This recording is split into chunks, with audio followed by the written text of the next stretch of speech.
installed, but I don't... Yeah. Alright. Okay, so... Yes, Undertale. Genocide ending. So people... I think a lot of people know that Undertale has 3 main endings. Neutral, True Pacifist, and Genocide. We are going to be going for the Genocide ending, which is killing absolutely everything. And when I mean everything, I mean everything. It's not enough to... Oh, shit. I kind of need to know how to get to donations now, because I need to know if there was a name incentive. Hang on. Sunday. Okay, no, I don't... Okay, no, I don't see any incentives in this. Okay, so I can basically... I'll let you guys choose a name then. So, someone give me a 6-character name. First good thing I see in chat, I'll use that as the name. And before someone just says beepers. That's what's going to happen though if there's any Undertale guys present. See, this is just making the streaming experience more interactive, and I need to kill time because we're massively ahead of schedule because I'm too good at Sparkster. And I saved 6 minutes, and then there was no setup time because I'm here. So that saved an additional 10 minutes. So basically, if you guys deliberate over name for 15 minutes... Sanic. Okay, yep. We are Sanic.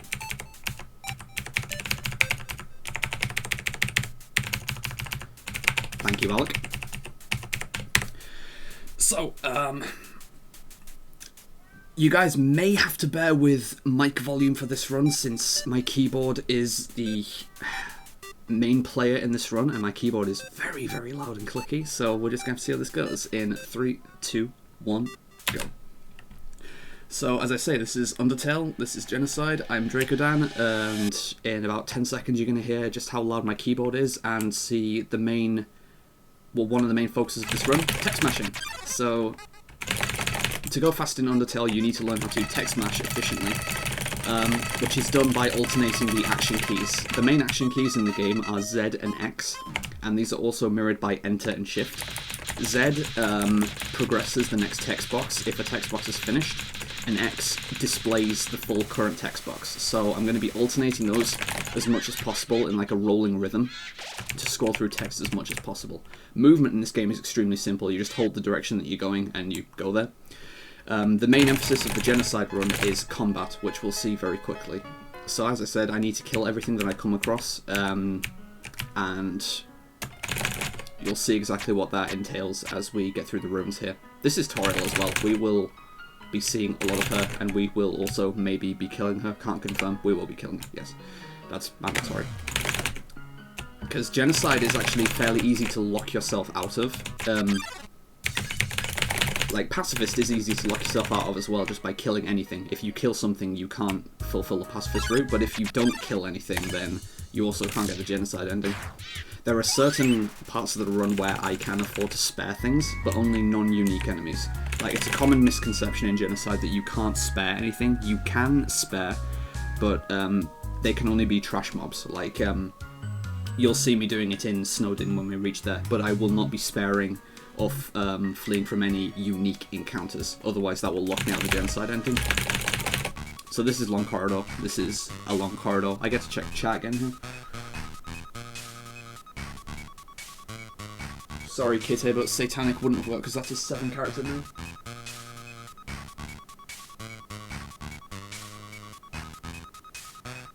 I see people in the chat practicing their own text mashing as well. Nice. You can also be an Undertale runner if you get good at that. You can see just how good you are at text mashing by going to our resources section on SRCom and downloading the KPS tool developed by Jade Vanadium, which will show you in inputs per second and in text boxes per second just how good your mashing actually is.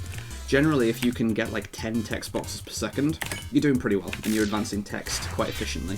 Since this game is a, theoretically speaking, a perfect text box progression would be 2 frames, one to load the text box and one to progress it. And since this is a 30 FPS game, the maximum theoretical you can do is 15 text boxes per second. Nobody can do that in practice, but that's the theoretical maximum.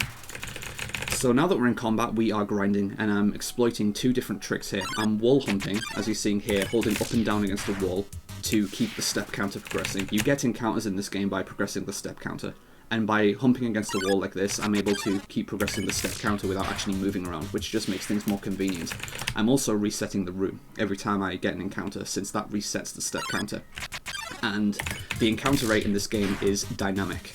Specifically speaking, it is you experience exponentially diminishing returns as you kill more things. In other words, the more monsters you kill, the longer it will take to get an encounter. So resetting the step counter as much as possible is very favourable for getting faster encounters. And as the encounter rate exponentially decreases, there are certain ways that I want to finish my grinds. Whoops. Okay, I actually need an optimal hit to kill this frogget in once now, So if I have one kill left for each area grind, then I'm going to find myself having a very long wait for my last encounter. So what I'm going to try to do as much as possible is have 2 left and then get a double encounter. I haven't been keeping track of my kills, but I know that's 8 because of the left and right alternations between the rooms, like it's even and odd, or odd and even, respectively. And also because of the types of encounters that I got there. With as many Whimsons and Froggets as I got there, they have a different experience yield, and I got enough Whimsons that I knew that that Whimson that leveled me up was my 8th kill. And the Ruins is 20 kills to hit the genocide limit, so this is my 10th kill. Now that I'm level 3, I can also do weaker hits to finish off enemies, so that saves a little bit of time. And I'm going to soon be progressing through the area. I don't do the full grind here, so this is going to be 11. And now I'm going to progress through the rooms at this point, because I want to reach part 2 of the grind later in the Ruins at 13 kills. Because that's the point of the Ruins where I can start getting double or triple encounters, and the encounter rate is low enough at that point that I want to get more than 1 kill per encounter. So I'm going to get my 12th kill in this room and my 13th kill in the next room, and then we progress through the Ruins for another couple of rooms. The encounters that I can get in the triple rock room, which is what we call it, can troll me. It's possible to not only still get singles, but to get very unfavourable singles. So this is a very RNG intensive run, but we'll see what happens. It's only a 20% chance to get what we call a, well, I don't know. It's a low chance to get a single mode small, which is what we don't want to see. Ribbit though, that's nice. So I'm ending the Frogget attacks early by running into the frog attack that they use. The frog attack is random, and it is determined by the text box that the Frogget says. If he says ribbit ribbit, it will be a frog attack. If he says croak, then it might be a frog attack. Anything else like hop hop, and he's using the fly attack, which I can't cancel early. So what I want to see here for my first encounter is Frogget Whimson. Every encounter that I get here, I'm going to start with Z down Z. Double Frogget, alright, whatever. Ideal here is 2 sets of Frogget Whimson, since that's the fastest encounter, and then triple Mold Small to end the grind. Since, because of the diminishing returns, getting a triple encounter with 3 left is the best that we can get. The only thing that I don't want to see here is the single Mold Small. Like, I can also get triple and double Mold Smalls, which still aren't great, but they are much better than getting a single. So I've got 5 left in the grind. So again, ideal is still to get a Frogget Whimson here, which would be fastest, and then to get triple Mold Small. But we're going to have to see. The RNG has been very average so far. Like, I've had some Whimsons, I've had some Froggets, so it's basically up to these next 2 encounters to decide how good this Ruins is. Perfect. Alright, so this is a perfect start. And I got early frog. And that's flies. Like I say, hop hop is always going to be flies. So I'm just going to make sure this hits a little stronger just to make sure I finish the frogget off. Yeah. So with 3 left, as I said, optimal here is getting the triple Mold Small encounter. I'm still going to do Z down Z just in case I get Frogget Whimson. And if I do get Frogget Whimson, then I'm going to actually spare the Frogget since I'll have 2 left. And then I'm going to hope to not get a single Mold Small. If I get a single Mold Small here, it's a bit of a buzzkill, but it's not a problem since I have 3 left. Alright, I'm going to spare this Frogget. That's a random croak. So I'm going to flee from this Frogget now. I'm able to flee from enemies consistently as long as I have my starting equipment on. The starting equipment you have is the stick for the weapon and the bandage for armor. As long as I don't unequip the bandage, I have a 100% flee rate, but as soon as I unequip the bandage, I can't consistently flee from battles anymore. So now that I have 2 left, just don't give me single Mold Small. There we go! There it is, the troll. Alright, bad Ruins. Bad Ruins. I can't have anything nice in this game, I swear. Alright, so now I've got 1 left. You're going to see just how long this encounter takes to get. We're going to be here for a while. At least the music's good. God, this Ruins is shit.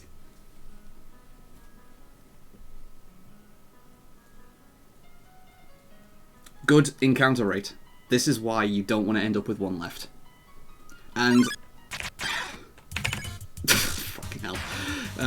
As long as that took to get, I was still willing to take the single Moldsmal at that point, since as you saw, I just got another single Moldsmal. If you are just going to run away from single Moldsmals and try for better encounters, there's no guarantee that you're even going to get better encounters, so at that point you should just cut your losses and take the single Moldsmal, as bad as it is. But, oh, finishing the grind with 2 singles there, that was terrible. So, now that I've killed everything in the ruins, I'm just going to be harassed by these but nobody came encounters. This is how you know that you're on the genocide route at this point. Once you've fulfilled the kill limit for an area, you're in genocide mode where you just get this creepy music and the nobody came messages. And now I just progress to the end of the area. We're also going to have a boss fight in the form of Toriel, so we'll see how that goes. Boss fights in this route can be pretty hairy. This colour puzzle set is pretty simple though. And these encounters at this point are completely scripted. Like, these just happen after a certain number of steps. But that's it for encounters for the area, so now we discover our new home, which Toriel has prepared for us. We have the option here of getting one of the best healing items in the run, the butterscotch pie, but I don't actually need it, so I'm going to avoid getting it, since it saves a bit of time to not pick up the pie. Since we need to like do a sleeping cutscene to get the pie. I am going to get a security heal later in the run in the form of the instant noodles, which heals about as much as the pie, but it's much faster to get. That was bad text mashing, and you need to select the correct text options there against Toriel to progress the storyline there. So we're about to fight Toriel, and as I say, we're about to see what boss fights in Genocide are like. Some of them can be really, really threatening.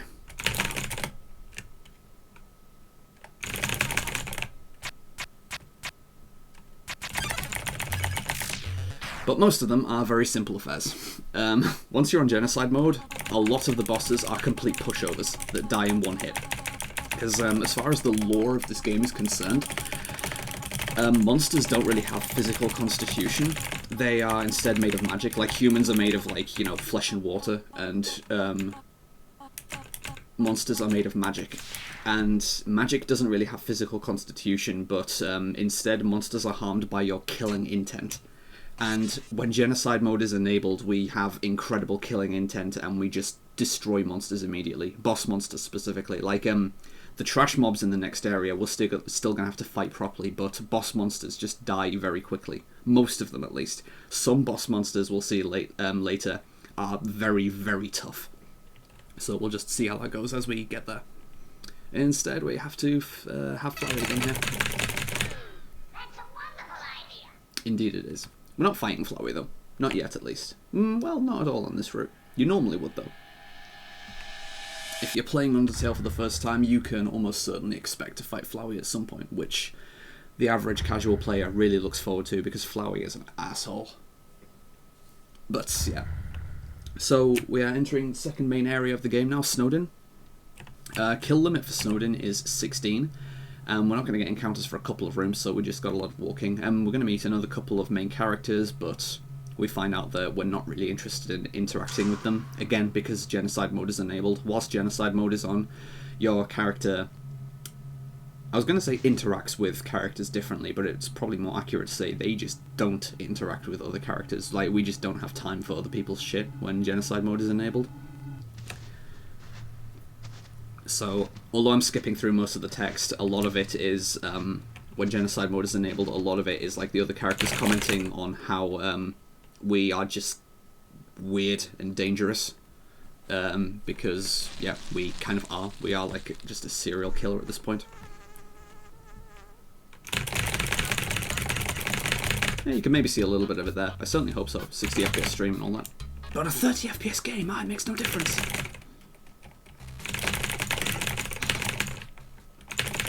My brother really wants to see a human, so I'd appreciate it if you could keep pretending to be one. So we're going to heal, and the game tells us we've got 16 left. I'm also going to pick up my next weapon here from the box. No, I don't want to use the box, thank you. Alright, and get my first encounter here, the Snowdrake. So the tough glove is way stronger than the stick, but the method of using it is a little different. We stop the cursor and then you mash several hits to deal extra damage. So most enemies will die in an easy 2 hits to this.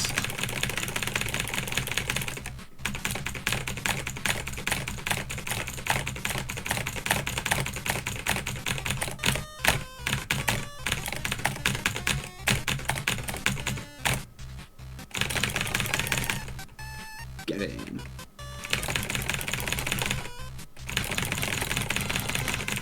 My text mashing is really sporadic right now because I haven't really practiced. No phone call. Don't do it. Alright.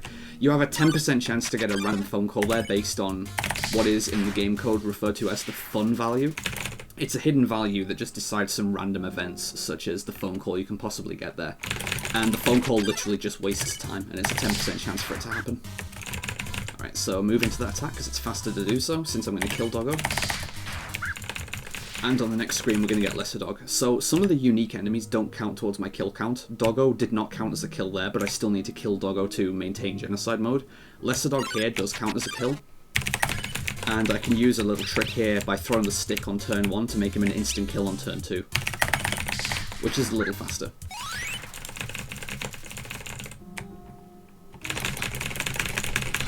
So as I say, we just don't really have time for other characters' shit. There's normally a invisible maze puzzle here, but we just skip the puzzle in genocide mode. This is going to be a theme throughout the whole run, that one of the main focuses of Undertale is that there are a lot of puzzles to solve as you go through the game. On genocide mode, they're all disabled. This puzzle's easy though. There you go. Even in the other modes, you just ignore that quote-unquote puzzle there. You can't interact with the word search. That's literally what it is, it's a word search on the ground. So, gonna get one more encounter here. The encounter pool changes from here on out. It's gonna be Jerry plus other enemies, and why did I select Jerry there? I'm bad. Alright. Yeah, I'm not sure why I menued over to Jerry there. I think I was still in, like, Ruins mode, so I'm gonna have to, preferably not get menu glitched there. So, you saw how little damage I did to Jerry, though, and how long it will take to kill a Jerry. I'm gonna spare as many Jerrys as I can. Because as I say, since Jerry is not a unique enemy, he's not required for genocide, I just need to fulfill the kill limit. So I'm going to kill Icecap and Snowdrake, and then be on my merry way. So that is 5 kills after that double, so I've got 11 kills left for Snowdin. These guys also do not count as numerical kills, neither does Greater Dog later on, so when I reach the end of the area, I'm going to have 11 random kills to do. So for this fight, I am killing the female Doggeressa first, since it's faster to do so. If you kill Doggeressa first, then Dogami just becomes a easy one-hit kill, rather than requiring additional hits because he gets heartbroken. We are a real monster in this route, if you haven't discovered that already. Like, this is a feel-bad route. And you get to see here, yeah, he just doesn't want to fight anymore, so yeah. When monsters' hearts aren't in it, they cannot take a hit at all, and yeah, it makes you feel bad. You're hurting these things, they have emotions. Dear me, it's just pixels on the screen. I'm a bad person. Right, so, couple of other puzzles that, like I say, we're just skipping, including this colour puzzle, which is a shame, because the colour puzzle's nice. Yeah, whatever, we just don't want to do the colour puzzle. The ice puzzle, we still need to move across correctly, since if we just hold right entering the next screen, we'll actually fail the puzzle, but it's a very simple bit of movement. Boom, puzzle solved. There you go. Right. So Greater Dog's the next enemy. There's a little bit of RNG in Greater Dog, since it's another enemy that can use random attacks, one of which we can cancel early by running into, but it's just completely random whether or not he uses it. So it can save a little bit of time if he decides to do it. But we're just going to have to see what Greater Dog gives us. And again, Greater Dog is not a numerical kill, so the next screen is where I'm going to do the rest of the grind, and I'm going to have 11 kills to do. Okay, that's bad. That's the attack we don't want to see. Okay, got one. So that dog attack is what you want to see there. If you move down into the dog, it just cancels the attack early. You still take a hit, but it ends the attack early, which saves like 6 seconds per turn.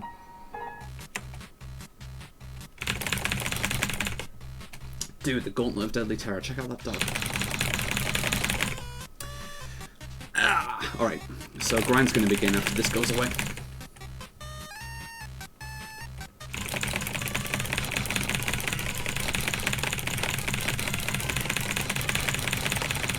My tech smashing right now, it's bad.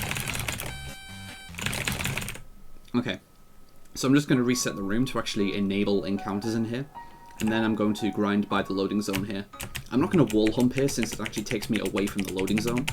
So I'm just going to stagger my up and down inputs to stay right next to the loading zone so I can enter and exit as efficiently as possible. That's not a kill. I did that too early. So wasting time by taking additional turns in this part of the grind is actually more costly, since not only does Jerry take more time to kill himself, he also lengthens the enemy turns. Enemy turns take 2 additional seconds when Jerry's on screen. So for the start of the grind, it will be optimal to get Ice Cap and Jerry, since I can kill Ice Cap in 1 hit, and then Jerry himself doesn't take a turn that takes full time. So 9 left. So like I say, for the first like half of the grind until there's about, I'd say 6 left, I want to see Ice Cap and Jerry, and then hopefully with 6 left I'll get nothing but triples and then just do 3 of those, and I hopefully want to kill any Jerrys. So 8 left.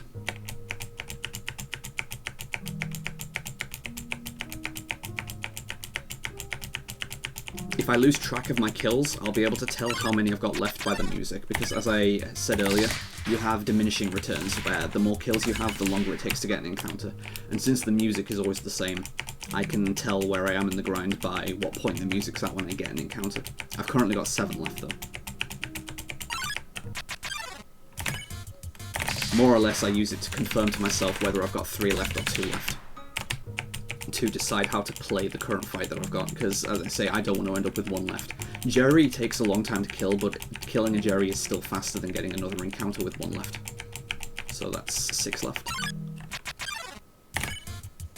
Okay, from this point onwards, if I can get nothing but these triples, that's actually the optimal finish, since I kill Ice Cap and Childrake and then spare the Jerry every time.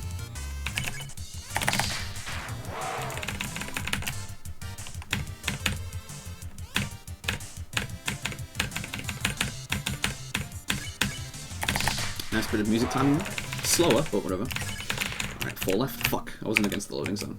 That's a good example of what I mean about I want to stay like right in this area here and not drift up here.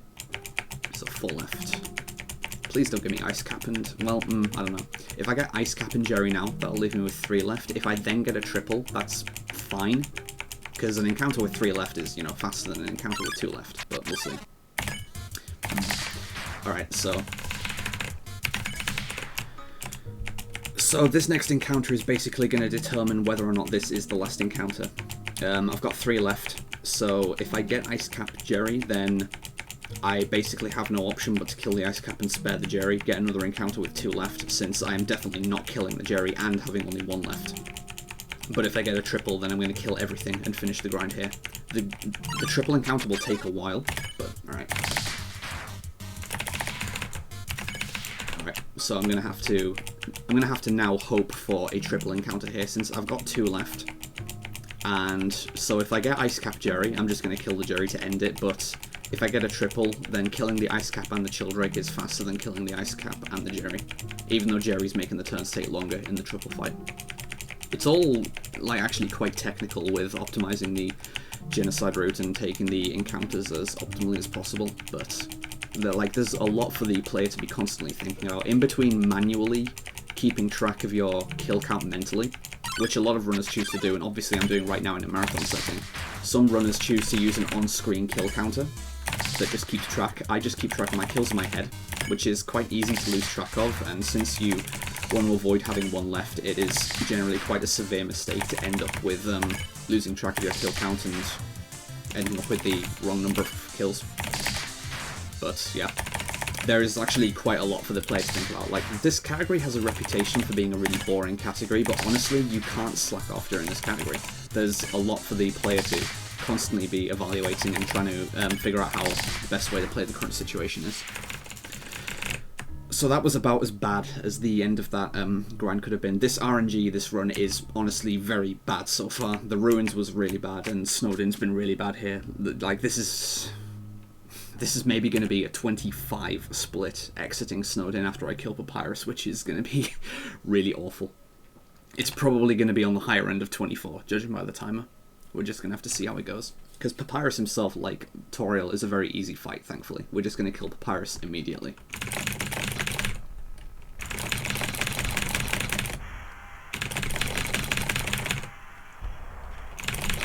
Alright, here it comes, guys. Super hard fight. There you go. Boss over. Papyrus takes a long time to die, though. Even in death, he's fucking annoying.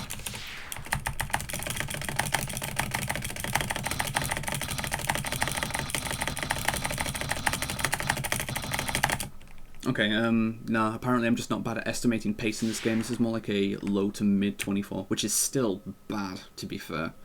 But whatever, it's RNG, can't really do anything about it. And 115 is a generous estimate. The only way I'm not going to meet the estimate is if I die to Sands or something, and I haven't died to Sands in a long time.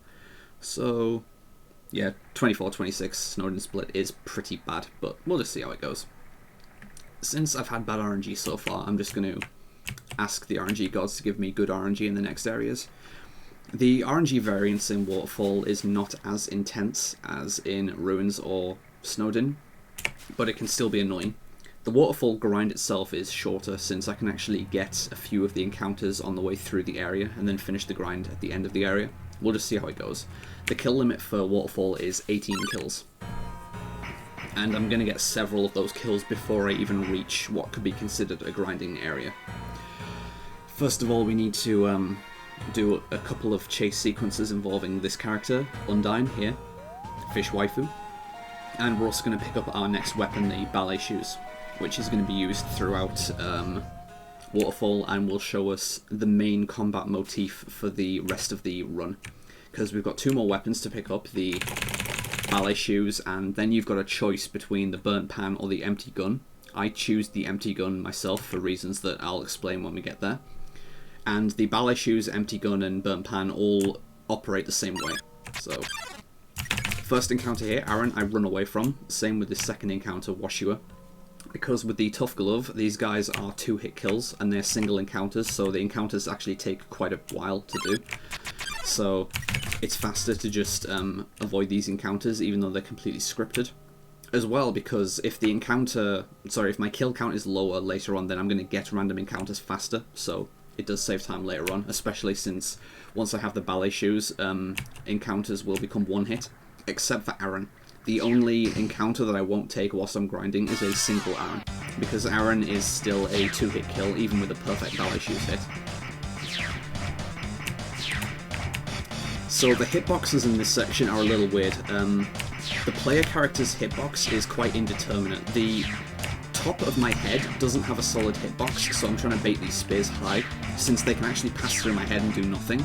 But the hitbox does extend out down through the bottom of the body a little bit, so what you'll commonly see is that a spear will pass through your head and not do anything, and then another spear will go by your feet and it will hit you.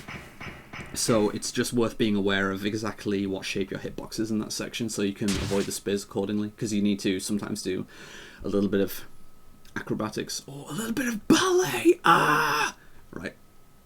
So that's the first chase section done with, and we're now going to pick up the punch card. No, we can't. So if this were a neutral or a pacifist run, this is where we would be picking up the punch card, which is the item that honestly revolutionized the way Undertale is run. Before the punch card skip, Undertale was honestly quite a bland run, where it was just like, this is where, so hey, let's get the punch card. No, alright, let's not. It was just basically walking simulator where you progress text and stuff, and there was nothing else much to it. But with the punch card, you can skip cutscenes and wrong warp and do all sorts of outbound stuff. It's really cool. But we don't have the option of getting the punch card in Genocide, since the vendor is not there. So this encounter is always double multiple. So we get our first 2 kills here, and then we're going to get the ballet shoes in the next room. Alright, let's see what our menu's like. Bad is what it's like, never mind. That was almost good, but then screwed it up. So the next encounter in this room is random. Like I said, the only thing I'm not going to take is single Aaron. So let's really hope not to get that. Best I can get is another double multiple. So I'm going to take a little second to see what my encounter is before I act. Go away. That's the second marathon run in a row where I've got single Aaron there, so that's really bad. Yeah, so kill count of 2 so far. Next is Shiren, which is a scripted encounter in the next room. That's going to be kill count 3. And then we have Glad Dummy and Temmie, which will be 4 and 5. So grind is going to start after Temmie, and I'm going to be at 5 kills after Temmie.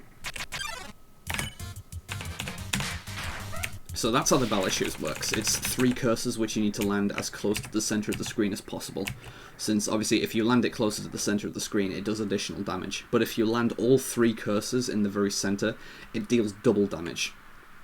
Which on some fights makes the difference between a 2-hit and a 1-hit kill.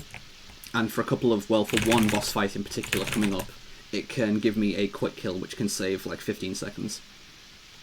Getting a perfect hit in the center with the Ballet Shoes is a 2-frame window for each cursor, and once I pick up the empty gun is harder to aim, and it's a 1-frame window for each perfect hit, and there's 4 cursors on the empty gun.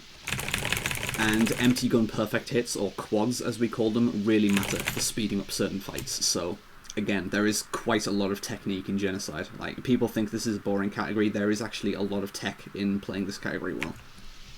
Since you need to be extremely accurate in how you do the combat to get good times. I'm actually not too consistent at good hits either, so I'm not sure how I have a time as good as I do. I'm currently 5th place in Genocide. Like, TGH is the only player with a 105, and then 4 of us have 106, and then there's, like, lots of other times on the board, but only 5 of us have a 106 or better. Which is honestly, very difficult to get, judging by all of the RNG in the run and all of the execution from the combat in the run as well. Like, the RNG alone, even if the combat was completely consistent and had no variance, the RNG in the run is just so brutal that there's no way you can hope to get a time like that consistently. So I'm currently manipulating the positions that these spears appear in, because the spears are always going to appear in the direction that I'm currently going. So in other words, the game's reading my inputs and it's giving me the spears accordingly.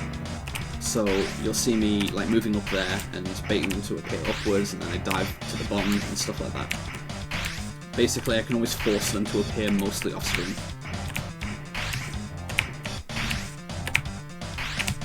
Like that. It's very consistent, honestly. And yes, the longer that section takes, the faster the spears appear, so it's well worth learning the layout of that maze so you can get it over as quickly as possible.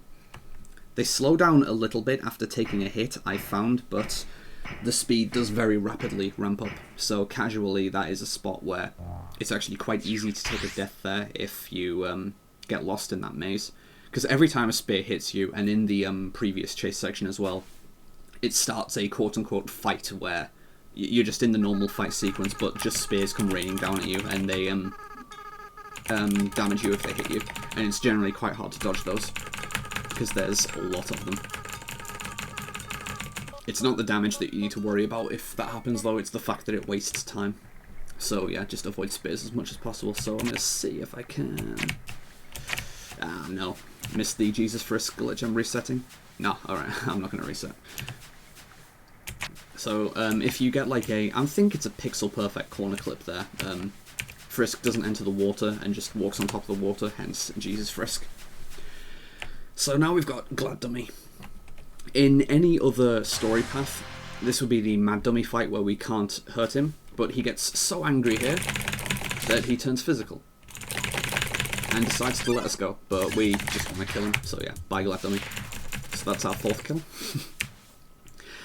With both Glad Dummy and with Temmie, who's going to appear here, it's actually possible to get a hit that's so fast that you don't kill them in one hit. You can deal as little as 4 damage, and they both have 5 HP. So I'm actually making sure that I get at least a minimally good hit so that I kill them in 1 hit each. So that's 5 kills, and now I start grinding. And I want to stay in this area until I've got 14.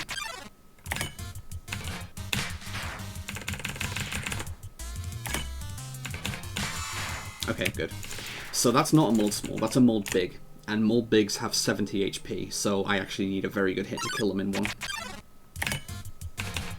This fight is always wash your Aaron, so I'm going to spare this Aaron here. So that's 8 kills I've got now. So now the encounters are random. I just want to see as many double Washua and Mulbigs as I can get. And they are quite common.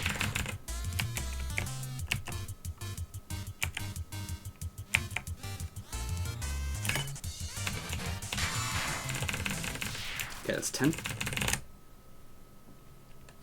I can continue to get single Temmies here or Arons as well, which is just really bad, so... Wow, that's really bad if I fail to kill Washua in one. Right. So I'm not going to take the Aron here. Alright, so that's 11. Yeah, I still get the experience, so I still got level up, which is nice. But even at level 10, I still can't kill Aron in one hit, even with a perfect, so... Nice. 12. If I get a double hit, then it's fine. Come on, game. Don't troll me. No! You know what? I'm just going to take the Aron. I can't be bothered. I don't want to wait around for another encounter. It's probably going to be a little slower to take the Aron here, but whatever. Yeah, so even if I'd landed that perfect and perfect deals 95, it still wouldn't kill the Aron in one hit. Alright, so 14. So now I can progress. Because, as I say, the limit for Waterfall is 18. There's 2 rooms left, this room and the next room, so I'm going to hope for a double in each room. I could still get screwed by getting a Temmie, but so, yeah, we'll see. Alright, that's what I want. So this is what I want in the next room as well, Washua and Mulbig.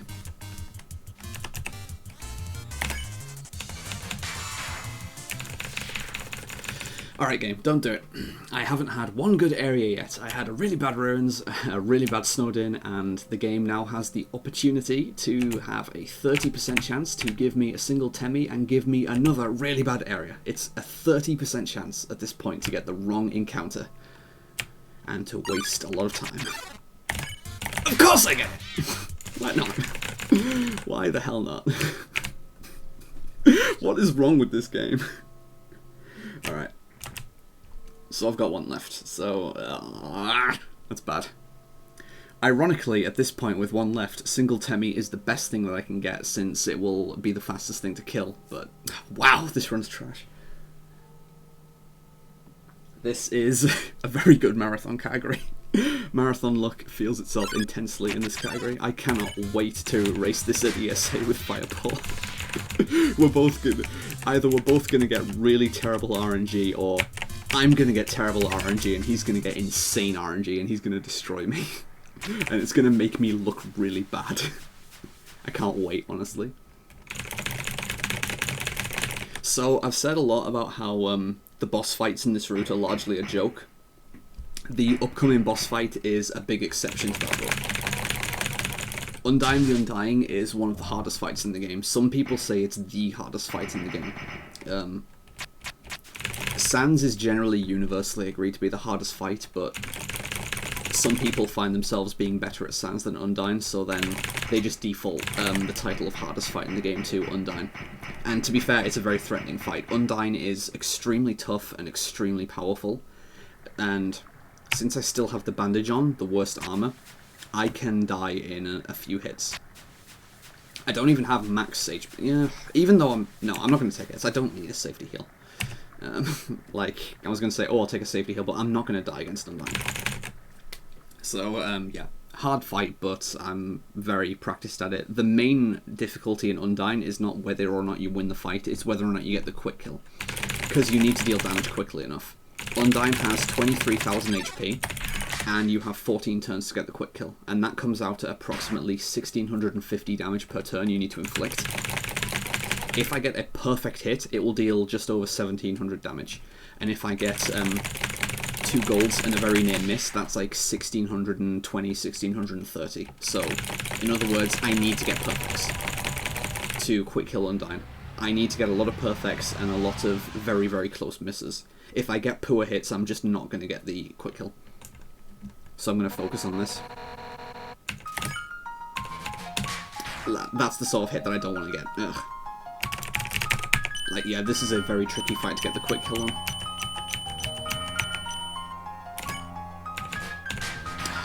I'm probably not going to get the quick kill here, because I'm apparently just not hitting well right now.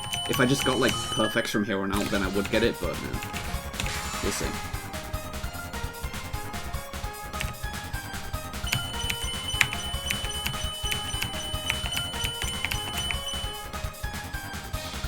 Really good music as well. Please, I thought I got a perfect thing. Whoa, there you did that.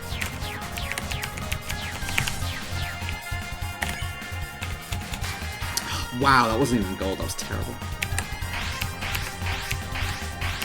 Gee, she's really trying right now. Oh my word. That was a lot of movement I had to do. I haven't had a single perfect yet, this is trash. Yeah, I'm definitely not getting the quick kill here.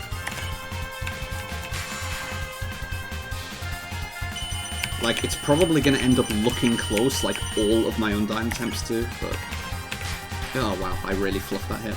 So coming up here is the attack which everyone hates, casually at least, but there's a very consistent strat to deal with this attack.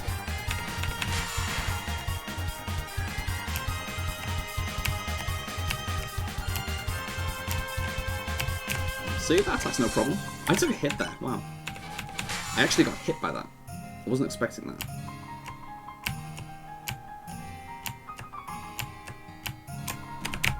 Jeez, I'm really not judging that properly. I'm probably not going to take additional hits here now, though. The rest of the attacks are very easy to dodge, barring the random slow attack, but yeah. The random slow attack is honestly not bad as long as you pay attention.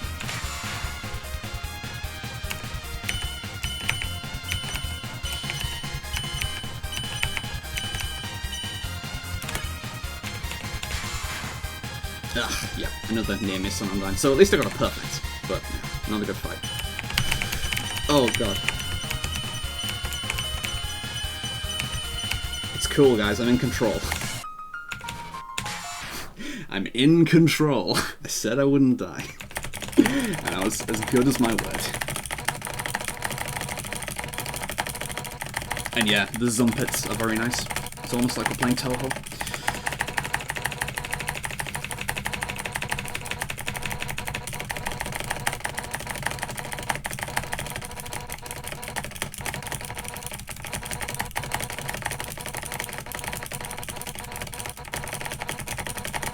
In case you guys have not noticed as well, I have not saved in this run, so had I died, that would have been really, really, really bad. But again, I'm in control, and hey, I was probably just messing around to create the illusion of tension and drama, right? You'll never know. Spoiler, I was, because I can no-hit that fight pretty consistently. I'm not gonna fucking die on Undyne. So we're entering the last main area of the game, Hotlands/Core. Well, Hotlands and Core are their own distinct areas, but the grind is treated as the same for the two areas. So I'm gonna take a quick safety heal there, because there's a couple of actually dangerous fights in this area where I could take an accidental hit, and I am pretty much one hit from death at this point, so... I'm also getting the instant noodles there. This is the security heal I've got for Sans. I normally wouldn't bother with it, but seeing as this is a marathon run, it's silly to not take the noodles when they take 2 seconds to pick up. So the first enemy of the area is Vulcan, which we'll have on the next screen, who is a very nice and easy kill. But then he's followed by Sunderplane, who is not an easy kill, at least kill in one hit at least. Like, Vulcan is as easy as that. Sunderplane actually needs a very accurate hit, so I'm going to need to focus on Sunderplane. This is the point as well in the next room where I have the option of detouring here to get the burnt pan. I'm not going to go for the burnt pan though. I'm going to go for the empty gun later, since I'm more accurate with the empty gun. Alright, that'll do, yep. Sunderplane has 80 HP, so you can see there I nearly missed the kill, and I got 2 perfects there, so Sunderplane is definitely not a forgiving kill to get in one. So as I mentioned before, when Genocide mode is enabled, all of the puzzles are disabled. And that is most apparent in Hotlands. Hotlands is known as being the most puzzle-intensive area of the game. And if you're doing glitchless runs where you're not doing punch card skips, you have a lot of puzzles to solve in Hotlands. But in Genocide, they're all disabled, and moreover, we can also use the elevators to skip most of Hotlands entirely. So Hotlands is very quick with Genocide enabled. And I'm going to choose to do my grind in the core, because as I said, as far as the grind is concerned, Hotlands and core are treated as the same area, and the enemies in core are simply faster than the enemies in Hotland. So that is what we will do.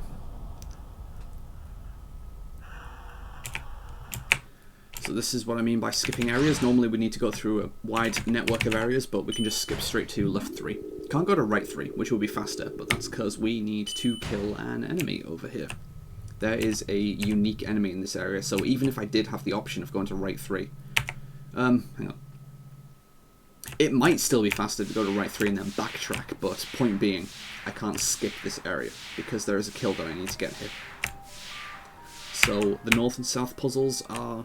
we don't need to do them because the gate's open. Like I say, all puzzles are disabled, and we need to pay a quick visit to Muffet and take her life.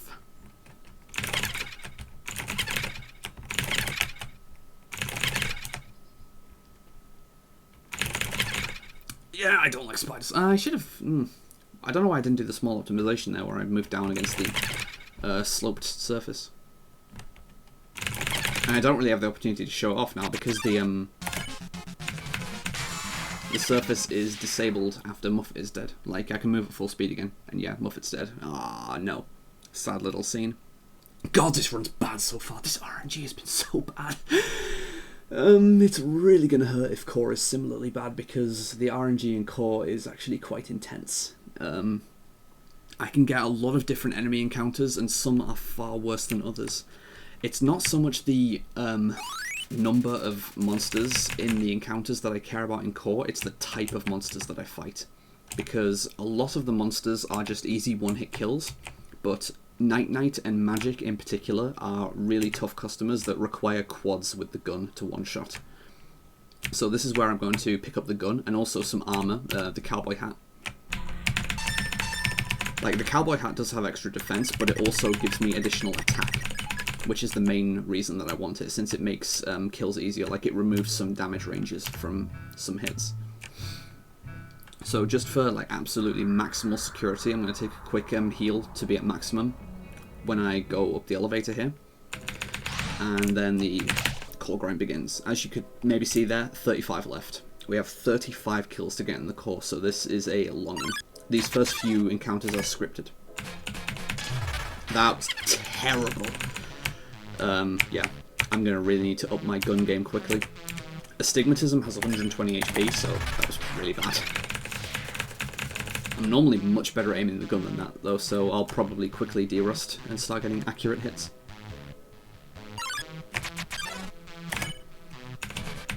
There we go. That's more what I want to see.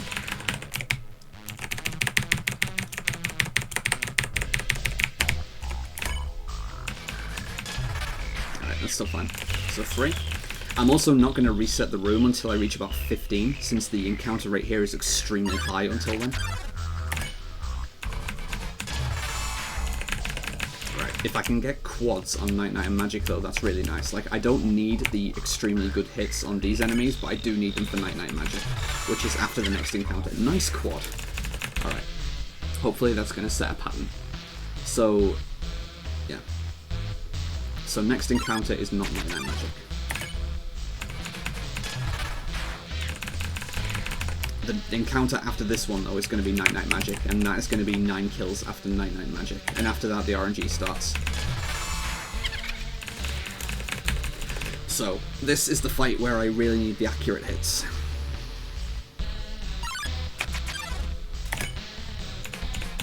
No, way off. If my next hit's too bad, then I'm actually going to 3-hit Night Knight, which is really, really bad. Oh my god! Wow, I'm doing really badly right now. I'm also taking damage quickly because these attacks are trolling me. Alright. Magic also requires a quad to one-shot, so come on, focus, Draco. It's really difficult to get accurate empty gun hits. Like I say, it's frame perfect for the cursor to be in the center. So that's 9. Now the encounters are random. Now I want to see as few Night Knights and magics as possible, and I definitely want to see as few singles as possible. I just want to see doubles or triples of these guys, basically. Frogget, Astigmatism, and Whimsalot are the main enemies of the area. I want to see as much of these guys as possible.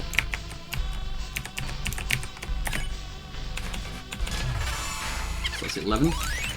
The end of this grind is sped up a little bit because when I've got 7 kills left, I'm going to go north to an area that has 3 scripted encounters, so I'm not going to have to grind for my last 3 encounters.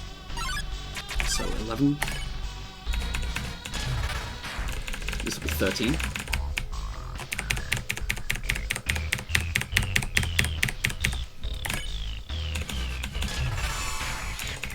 Okay, that's 13.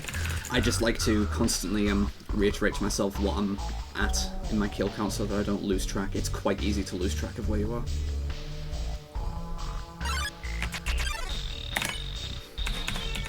And that's trash. So this is what I don't want to be seeing.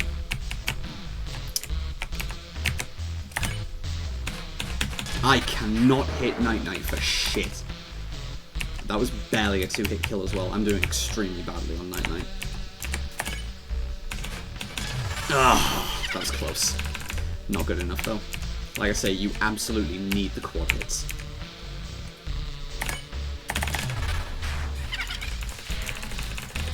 It's 15, I think. So, starting to reset the room now that I'm at 15. At least I think I'm at 15. Oh my god. So, I've had terrible RNG in every single area of this run. So this run is actually going to be lucky to sub 110.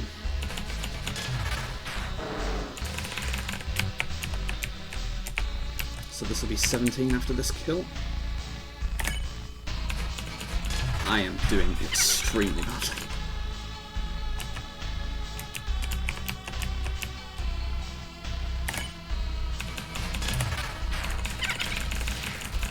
Okay, 17.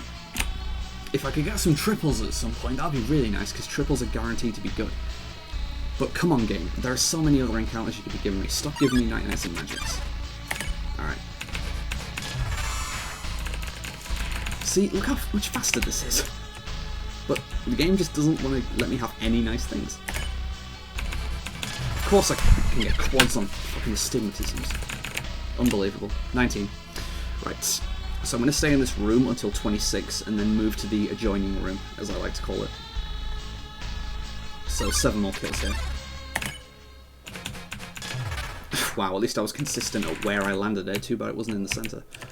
But hey, it was slightly faster, by frames. Okay, 21.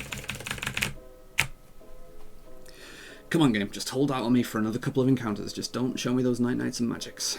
Anything else. Don't do it.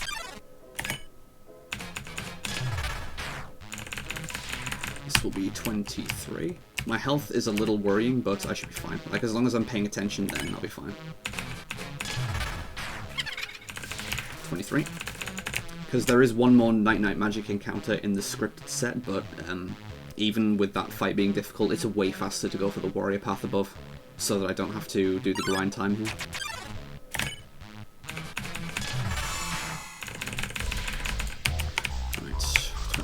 This is going to be awkward, because unless I get a triple for my next encounter, I'm going to be short one. Alright, 25.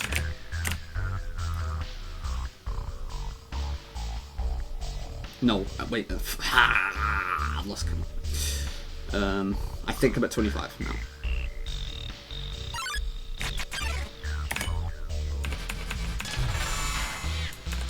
I think. I don't even know at this point. This run has just been a complete shit show. I got the level up, so maybe at 25 now. I'll try and judge by how long this encounter takes. It's going to be tricky though. If I get a triple, then it's fine. I will be at 28 if I get a triple.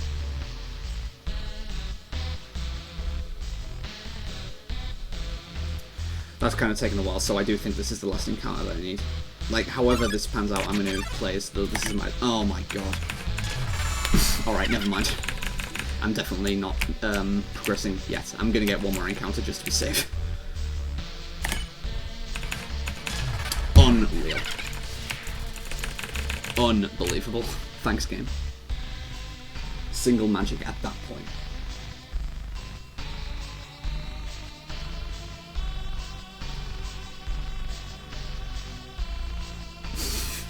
There has been nothing redeeming about this run in terms of RNG.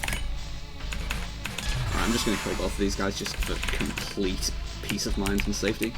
After the grind is finished as well, I will actually be re-equipping the ballet shoes. Because once the grind is finished, as far as combat is concerned, the rest of the fights in the game are completely scripted. So it doesn't matter what I've got equipped, so I just want the fastest weapon, which is the ballet shoes, because the animation's shorter.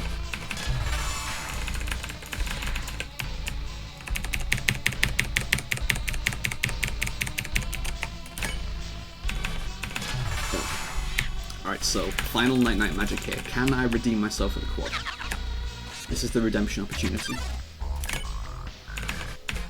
Ah! I got my hopes up there and then I completely screwed it.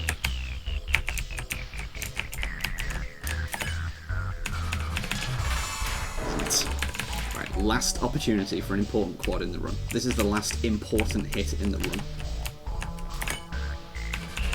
No, I'm so bad.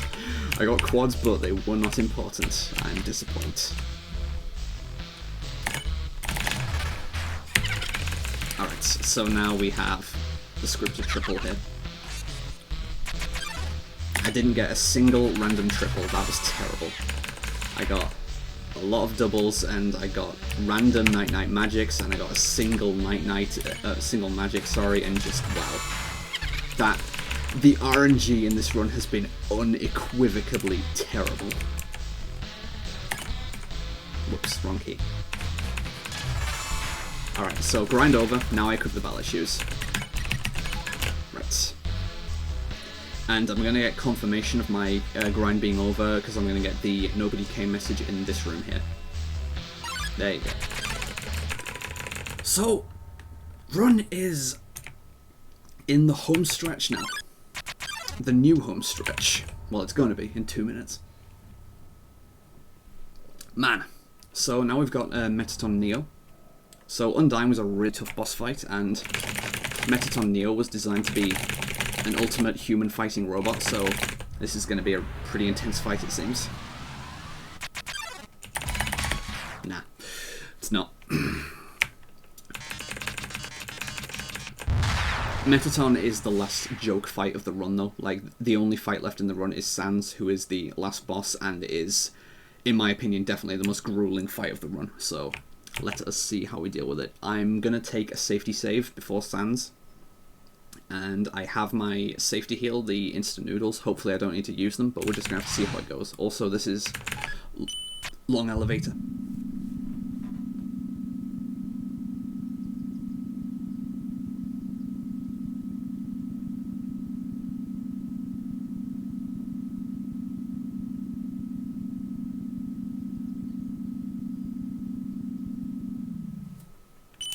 It's long. It's like 20 plus seconds. It's quite a long elevator. Too bad there's no music to go with it. So we just need to progress through New Home now, where we have the opportunity to get the quote-unquote strongest weapon and armor in the game, respectively. But there's no point, because stats do not matter in the Sans fight. All that matters is the, like I say, the speed of the attacking item. And the ballet shoes are the fastest weapon, so that's what I'm going to be using. And the armor does not matter against Sans. Sans is always going to deal the same type of damage. So we're going to get some Flowey Tail parts here, where I'm going to be random mashing to progress them. The text mashing works on Flowey differently to the rest of the game. Something about like a 30 FPS cap. Like a 30 Hz cap, whereas for the rest of the game it's like a 15 Hz cap, because you can basically do both actions on the same frame, potentially. So I'm basically just mashing the keys as fast as I can, alternating, without trying to use any sort of rhythm, and it generally works well on the Flowey scenes. And getting the keys in the order left-right here is slightly faster than right-left, just because of the way the rooms are laid out.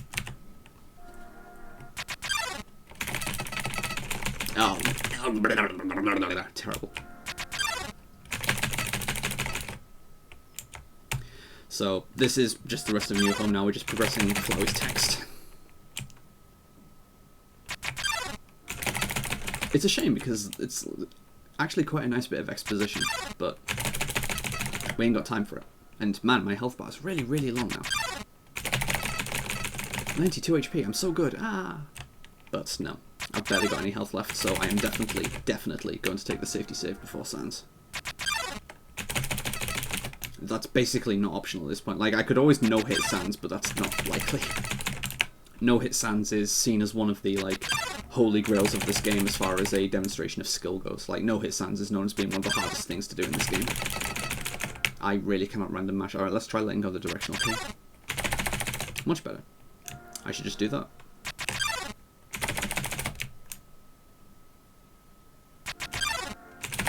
See? I should just do that.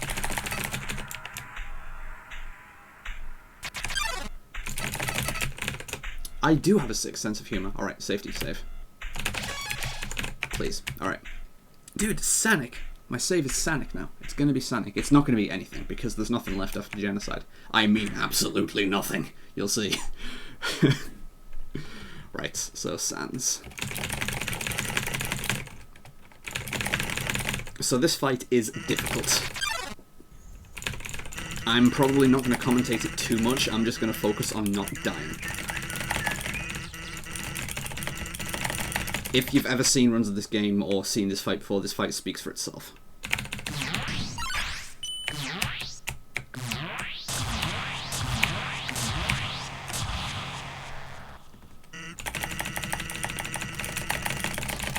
So Sans throws a lot of strong attacks at us.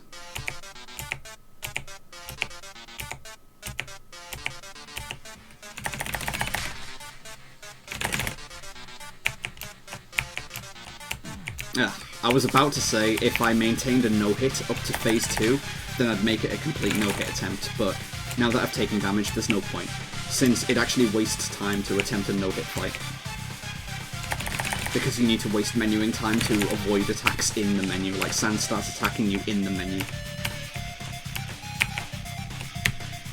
This is also one of my favourite themes in the game, and I think a lot of people agree, so just, I'll mainly shut up and just allow you to enjoy Megalovania and my keyboard noise.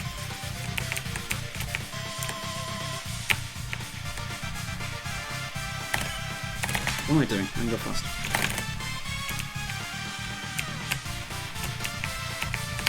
Oh, wow, that's awkward. Alright.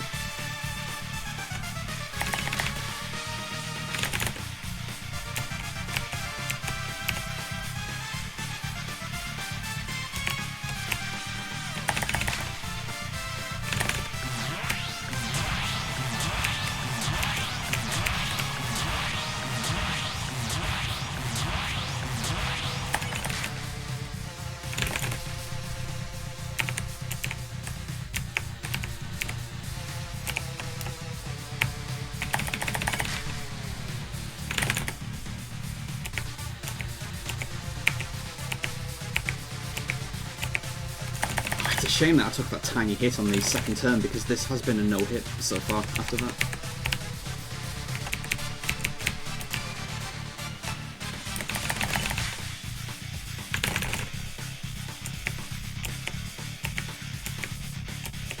So, it turns out that I didn't need the noodles after all, since this is the part where I'd use them if I'd taken a lot of damage. Since the halfway point of the fight is an opportunity for a free heal. Now the attacks become completely random and jump cut you like this, so you need to be able to react very quickly to what's going on. It's easy to make an execution mistake like that. I need to not do many of those. And then these Gaster Blaster lasers are completely random as well, and being very unfriendly, oh my word.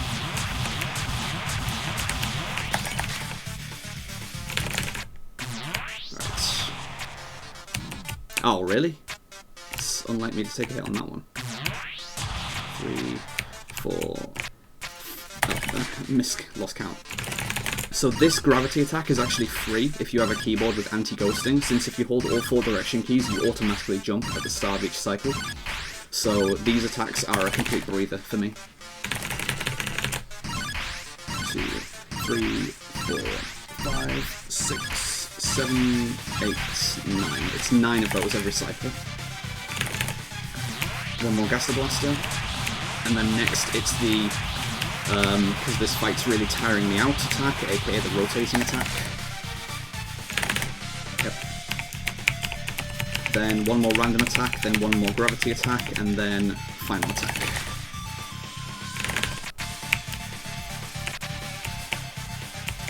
Three, 4, 5, and then 6. One more.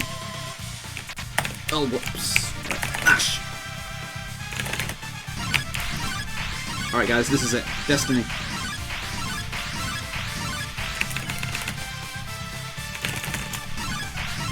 The special attack.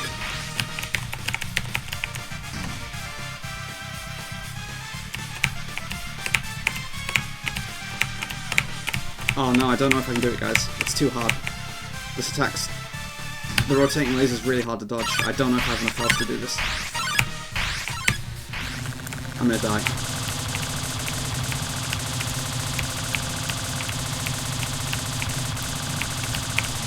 Nah, just kidding. Alright, so that's the Sans fight. Again, I'm in control. I'm always in control of what's going on. Well, aside from the RNG, Jesus Christ. I would trade being good at the fights for getting good RNG if I could ever get good RNG. That is, for the most part, the genocide route.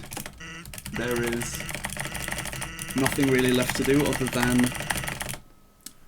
well, wait for Sans to fall asleep and then finish him off, and then progress to Asgore and finish him off as well, and finish Flowey off, and yeah. As far as the execution goes, that is basically it for the run. Once you are past the final Sans attack, that is it, basically. The rest of the run just progresses at its own pace. Yes, I understand, Sans. So the gimmick here is that we're going to need to wait for Sans to just get bored and fall asleep, and then we can deliver the final blow when he's not expecting it. Because right now I can't progress to the fight icon. It's... yeah, it's nice. Alright, let's catch one shot. Yeah, it's not too much, but you know.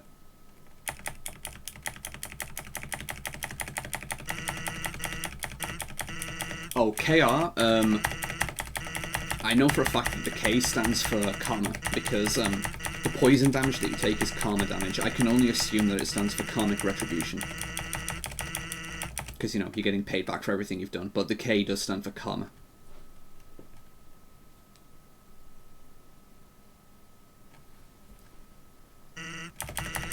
Oh, please, son, you're making me tired.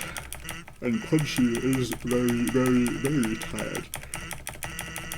And I feel bad because after this run I'm going to have to wake him up again because I don't fucking know how to run this marathon. I know how to do my own runs, but aside from handling everyone else, no. I do not know how to do that. So Sans is finally going to fall asleep now. After a few animation changes, he's going to fall asleep, and then we can finally finish him off. Hey, at least my Sparkster run was good. That was a really, really good Sparkster run. I can't believe I got a sub-19 in a marathon. And then I followed it up with this complete disaster of an RNG fest. Honestly, more Undertale runners need to submit to marathons, and more True Pacifist and Neutral runs need to be submitted, because as a viewing experience, those are honestly quite a bit better. And they're a lot more technical. I mean, I love this category. I do like Genocide, and I think it's an entertaining watch, especially the boss fights like this, but man, the RNG can be a dampener. A real dampener. So, come on. Alright, let's get him.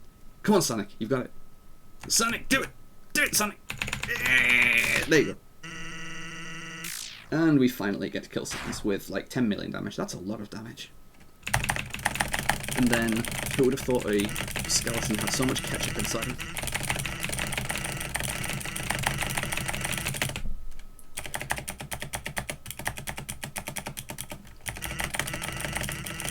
If you keep a close eye on my on-screen stats, I am also about to level up to level 20. Ah, cap level, so good.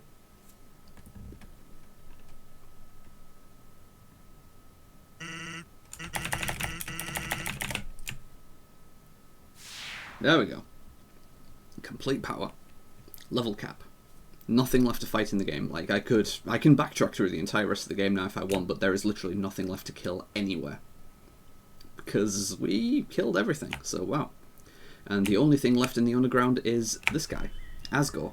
So hopefully this isn't going to be too difficult. I've already fucking spoiled that the run's over. I'm not even going to pretend there's a fight here. Oh no, there is a fight here, I'm bad. I don't know the events of the game. Okay, I've got to fight, because I don't even have a mercy button, see? I've definitely got to fight him. Nice cup of tea? Nah. Oh wait, no fight, never mind. Alright.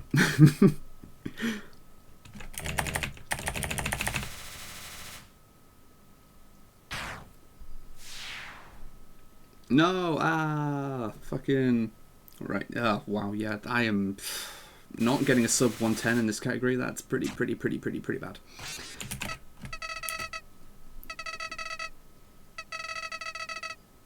Again, I'm going to be calling my own time, which is after meeting the fallen child. Because we end Flowey here, and then we meet the fallen child. And after making our final moral choice of the game, that is time for genocide.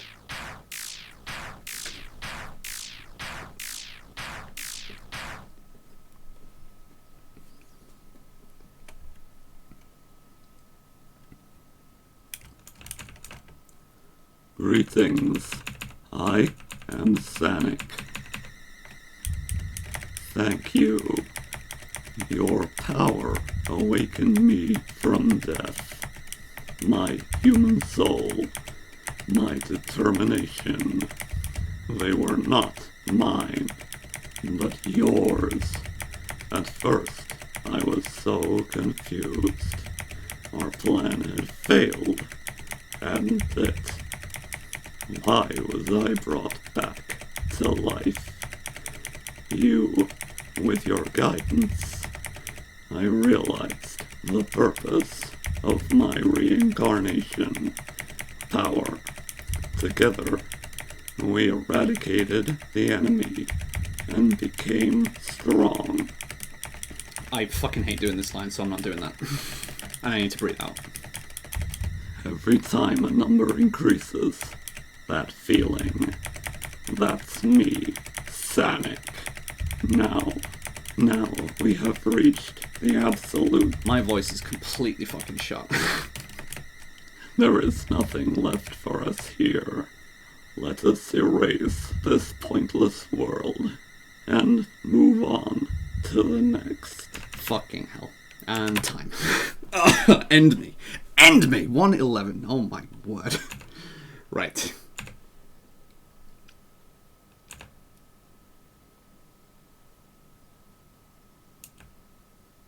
That is Undertale, and I hope you guys enjoyed, and I hope you like cheap jump scares and everything.